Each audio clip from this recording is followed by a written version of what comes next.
सम्पूर्ण मित्रगणहरू सबैलाई नमस्कार। यहाँ समक्ष म मेरो गिजर ब्लक भएको छ र ब्लक भएको चाहिँ म तपाईलाई खोलेर देखाउने छु। यो किन ब्लक भएको भन्दा यो सर्भिसिङ नगरेर हो र टाइम पनि मैले पाएन र प्लम्बर पनि पाएन र आफै म गर्ने कोसिस गर्दैछु। यहाँ मैले यो राइट साइडको खोलेर देखाएँ, यहाँ ब्लक छ, तातो पानी आउने। यो लेफ्ट साइडको चिसो पानी आइरहेको छ।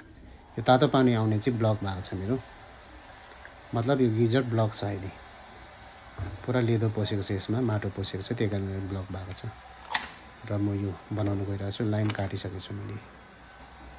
यहाँ तपाईले देख्न सक्नुहुन्छ। यसको लागि एउटा स्लाइड रिन्च हुन्छ। स्लाइड रिन्च सजिलो, यसको यहाँ घटाउने बढाउने हुन्छ। एउटै रिन्चले काम गरिहाल्छ। यसरी खोल्नु पर्यो, यो सेफ्टी भ्याल्भलाई खोल्नु पर्यो। पहिला यो पाइपलाई खोल्नु पर्यो, दुवै पाइपलाई खोलिसकेपछि के गर्नुपर्ने तपाईलाई म भन्दै जानेछु। यहाँ तपाईले अन्तिम समय भिडियोलाई हेर्नु होला। यो काम लाग्ने भिडियो छ, तपाईलाई एकदम काम लाग्ने भिडियो म देखाइरहेको छु। यो आउट लेखेको चाहिँ तातो पानी झर्ने र इन लेखेको चाहिँ तातो पानी पस्ने, चिसो पानी पस्ने है। चिसो पानी इनबाट चाहिँ चिसो पानी पस्छ र आउटबाट चाहिँ तातो पानी झर्छ है। यहाँ तपाईलाई म यो खोलेर सफा गरेर म तपाईलाई देखाउन गइरहेको छु। यहाँ तपाईले भिडियोलाई स्किप नगरी अन्तिम समय हेरिदिनु होला। हेर्नुहोस् है, यो मैले के गर्दैछु। यो म यो पाइपलाई खोल्दैछु बिस्तारो, रेन्जले खोल्दैछु। यसलाई मैले खोलिसकेको छु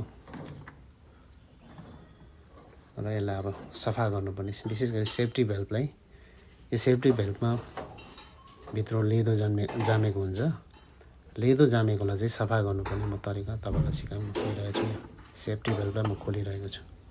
यो सेफ्टी भ्याल्भ चाहिँ किन जरुरी छ भन्दा चाहिँ यहाँ चाहिँ जति पनि लेदो आउँछ, बेसी लेदो आयो भने चाहिँ यसले रोक्ने काम गर्छ। यो सेफ्टी भ्याल्भमा अड्किने काम हुन्छ, यसमा अड्किन्छ सबै। र यहाँनिर म तपाईलाई सफा गर्ने तरिका देखाइरहेको छु। हेर्नुहोस् है, यहाँबाट फुक्नु पर्यो। यो माथिकोबाट चाहिँ फुक्नुपर्छ, ठुलोबाट चाहिँ फुकेर यहाँ हल्का केही काँटी जस्तो एउटा केले, यो मैले तपाईलाई अहिले स्क्रुड्राइभरले थिचेर देखाउँछु। यो बेसी थिच्नु हुँदैन, यो किन रबरको हुन्छ। यो रबरको भएको कारणले गर्दा चाहिँ फुट्ने चान्स हुन्छ र बेसी थिच्नु हुँदैन। हल्का थिचेर चाहिँ उताबाट फुकिदिनुपर्छ र यहाँ लेदो जामेको छ भने चाहिँ निक्लिन्छ। र यदि रेन्च छ भने यो तपाईँको रेन्च, यो खालको रेन्च, यो अर्कै खालको रेन्च लाग्छ। यहाँ तपाईँले देख्न सक्नुहुन्छ। यो रेन्च छ भने खोलेर सफा गर्न सक्नुहुन्छ र मैले सफा गरिसकेको छु। र यहाँ हेर्दै जानुहोस् है, म तपाईँलाई देखाउन गइरहेको। यो आउट लेखेको चाहिँ तातो पानी झर्ने, इन लेखेको चाहिँ चिसो पानी पस्ने जग्गा हो। तपाईँलाई मैले क्लियर भनिसकेको छु। र अब के गर्नुपर्ने भन्दा चाहिँ म तपाईँलाई भन्दै जानेछु। यो तपाईँले देख्न सक्नुहुन्छ, यो चाहिँ हो लेफ्ट साइड हो। यो चिसो पानी आउने चाहिँ हमेसा लेफ्ट साइड हुन्छ, तातो पानी चाहिँ राइट साइड। अब हेर्नुहोस् न, लेफ्ट साइड चिसो पानी चाहिँ लेफ्ट साइडबाट आउँछ। लेफ्ट साइडको जुन अहिले चिसो पानी झर्दै थियो, अघि मैले तपाईँलाई देखाएँ। यो चिसो पानी चाहिँ लगेर यो तातो पानी झर्ने जग्गामा लाउनुपर्छ। यो अब चिसो पानी चाहिँ लगेर यो तातो पानी झर्ने जग्गामा, मतलब यो लेफ्ट साइडको चाहिँ लगेर राइट साइडमा जोडिदिनु पऱ्यो। तपाईँहरूले लेफ्टको लगेर राइटमा जोडिदिनु पऱ्यो, रातोमा। चिसो पानी चाहिँ तातो पानी आउने जग्गामा जोडिदिनु पऱ्यो र यसरी खस्छ। अब त्यहाँ अलिअलि यहाँ जति मैला थियो, मैले अघि थापेको थिएँ लास्टमा, तपाईँलाई अहिले यो भिडियो स्किप गरेको थिएँ मैले। यहाँ यो मैला झरेको, जति पनि त्यो भित्र भएको लेदोहरू झरेर, अझै लेदो झरेको थियो, त्यो सबै मैले खिच्न पाएन। लेदो धेरै झरेको थियो र यसरी कन्टिन्यू तपाईँले 5 मिनटसम्म हालेर मजाले गिजरलाई निकालेर तपाईँले हलाउन सक्नुहुन्छ। हलाउनु भयो भने अझै बेसी लेदो निक्लिन्छ। यसरी सफा गर्न सक्नुहुन्छ, केही छैन, सिम्पल। यति गर्नको लागि चाहिँ हामीले फिटरलाई पैसा दिनुपर्छ, प्लम्बरलाई पैसा दिनुपर्छ।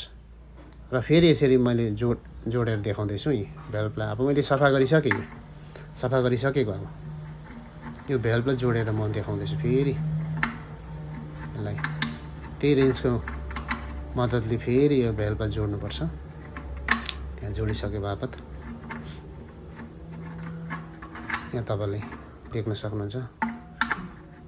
म जोड्दैछु। बिस्तारै कस्नुपर्छ किनकि थ्रेडमा अलिकति ड्यामेज भयो भने फेरि यो राम्रोसँगले कनेक्ट हुँदैन, लिकेज हुने चान्स हुन्छ। हल्कासँगले कसिदिनुपर्छ, बेसी कस्नु हुँदैन। बेसी कसियो भने चाहिँ तपाईँको फेरि ड्यामेज हुने म्याक्सिमम चान्स हुन्छ। त्यही कारणले गर्दा बिस्तारै गर्नु पऱ्यो, बिस्तारै कस्नु पऱ्यो, हल्का। पछाडि फेरि खोल्नु पऱ्यो भने सजिलो हुन्छ। हल्कासँग कसिदिनुपर्छ र यो टेप लाउनु पऱ्यो। यो चाहिँ हार्डवेरमा पाइहाल्छ तपाईँ। टेप चाहिँ किन लाउँदैछ भने पानी लिकेज नहोस् भनेर। नत्र पानी लिकेज हुन्छ। यो टेप लाउनुपर्छ, हल्का टेप लाएर। हुन त यो भित्र सानो रबरको त्यो एउटा के भन्छ यो पानी लिकेज नहोस् भनेर त्यो दिएको हुन्छ। त्यसले मात्रै हुँदैन, र टेप हल्का लाउनै पर्छ। यो टेप लगाइसके बापत चाहिँ पानी लिकेज हुँदैन। म यो कनेक्सन गरिसक्नु आँटेको छु अब सफा गरेर।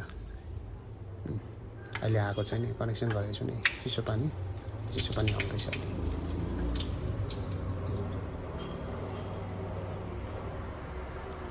लेफ्ट साइडको चाहिँ मैले तपाईँलाई फेरि भन्दैछु, लेफ्ट साइडको चाहिँ यो हरियो देखेको, निलो देखेको चाहिँ, ब्लूमा देखेको चाहिँ चिसो पानीको लाइन हो, र रेडमा देखेको चाहिँ तातो पानी। चिसो पानीको लागि मैले जोडिसकेको छु। यहाँ हेर्नुहोस् है, चिसो पानी लगाएँ मैले, चिसो पानी खोलिसकेको छु। तातो पानी जहाँबाट झर्थ्यो त्यहाँबाट झरिसकेको छ। मतलब यो मजाले क्लिन भइसकेको छ, सफा भइसकेको छ। मतलब यसको सर्भिसिङ म आफै तपाईँलाई गरेर देखाएँ, र तपाईँले यो घरैमा गरेर फिटरलाई पैसा दिनदेखि तपाईँले बाँच्नुहुनेछ, आफ्नो पैसालाई बचाउन सक्नुहुनेछ। विशेष गरी चाहिँ फिटरलाई किन पैसा दिनु है, हुन त बिचराहरूको उहाँहरूको काम हो, र आफ्नो काम आफै गऱ्यो भने बेटर हो नि त है। र आफूले जानेन त फिटर लाउनै पर्यो, र उहाँलाई आफ्नो प्रोफेसन अनुसार हामीले पेड त गर्नै पर्यो है। दुईपट्टि खोलेर मैले तपाईँलाई देखाएँ, तातो पानी चिसो पानी दुइटै। अहिले पुरा भइसकेको छ यो कनेक्सन। यो चाहिँ के हो भने सेफ्टी भेल्भको विषयमा मैले तपाईँलाई भनेन। यसरी सिधा गर्नु पऱ्यो, हाउसो गऱ्यो भने चाहिँ पानी आउँछ। पानी आयो भने चाहिँ सेफ्टी भेल्भबाट पानी चाहिँ पास हुँदो रहेछ भनेर तपाईँले जान्नु पऱ्यो है। पुरा मैले फिटिङ गरेर तपाईँलाई देखाइसकेको छु। तातो पानी आउने जग्गाबाट तातो पानी आउँदैछ। यो चिसो पानी आउँदैछ। यसरी मैले पुरा फिटिङ गरेर तपाईँलाई देखाएको छु। र तपाईँले नि घरमा सिक्नुभयो भने यो सिक्नु सक्नुहुन्छ, केही छैन, सिम्पल छ। तपाईँले अल्छी नगरी सिक्नुभयो भने केही पनि छैन। मैले बत्ती फिटिङ गरिसकेको छु, इलेक्ट्रिक जोडिसकेको छु। हिट हुँदैछ, पानी हिट भइरहेको छ। यहाँबाट इलेक्ट्रिक यहाँ सप्लाई भइरहेको छ, हिट भइरहेको छ, प्लिक प्लिक प्लिक गर्दैछ। धन्यवाद तपाईँलाई।